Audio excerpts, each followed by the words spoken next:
Oke, selanjutnya kita akan masuk ke bagian yang formula nih teman-teman. Di bagian formula ini ada beberapa hal yang bisa teman-teman otak-atik atau perlu perhatikan. Yang pertama adalah workbook calculation. Di sini teman-teman bisa milih automatic, automatic except for data tables, dan manual. Ini sebenarnya apa sih? Pokoknya aku rekomendasiin teman-teman untuk automatic. Itu artinya setiap ada update formula atau butuh penghitungan ulang, Excel itu akan menghitungnya secara otomatis tanpa harus kalian klik sesuatu atau kasih perintah. Itu sebenarnya yang paling enak kan. Misalnya teman-teman update eh, formula atau update perhitungan, ya otomatis hitung aja kayak gitu.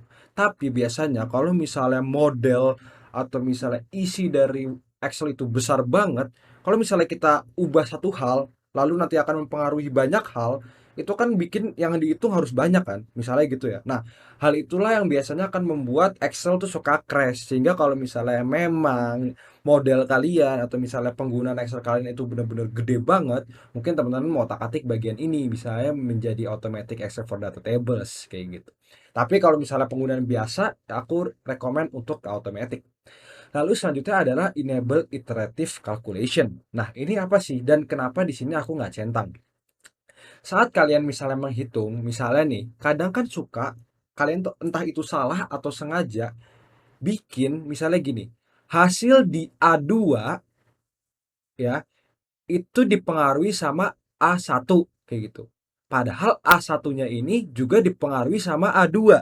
Misalnya gitu. Rumus kalian tuh entah kalian salah ngetik atau memang salah sengaja, itu kayak gitu rumusnya. Jadi mereka saling terkaitan. Nah, Excel sebenarnya bisa menyelesaikan rumus-rumus seperti itu dengan syarat teman-teman enable iterative calculation. Nah, tapi kenapa di sini aku nggak centang itu adalah agar kalau misalnya ada rumus-rumus yang seperti itu tuh dikasih notif gitu. Jadi ditanya sama Excel ya, ini beneran nggak sih atau lu salah kayak gitu.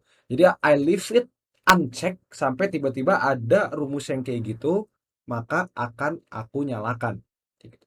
Lalu yang selanjutnya teman-teman bisa perhatikan juga cukup penting adalah error checking. Nah, biasanya Excel itu kan suka ngasih tahu ya kalau misalnya ada error formula, misalnya error inconsistent atau apapun itu teman-teman misalnya rumusnya error atau apa biasanya nanti di selnya di sini ada tulisan hijau gitu kan, ada flag ya kan atau label hijau. Nah, itu defaultnya. Teman-teman misalnya mau ganti jadi merah ya bisa ganti aja di sini. Nah, teman-teman tuh juga bisa ngatur hal yang dianggap sama Excel error tuh apa sih? Kayak gitu. Penghitungan error tuh apa? Itu teman bisa atur di sini. Ini ada macam-macam. Cuman aku saranin itu kalau aku nih best practice-nya adalah nggak centang semuanya kecuali hal ini aja. Kayak gitu. Nah, jadi kira-kira itulah hal-hal penting yang teman-teman bisa perhatikan di Excel option bagian formula.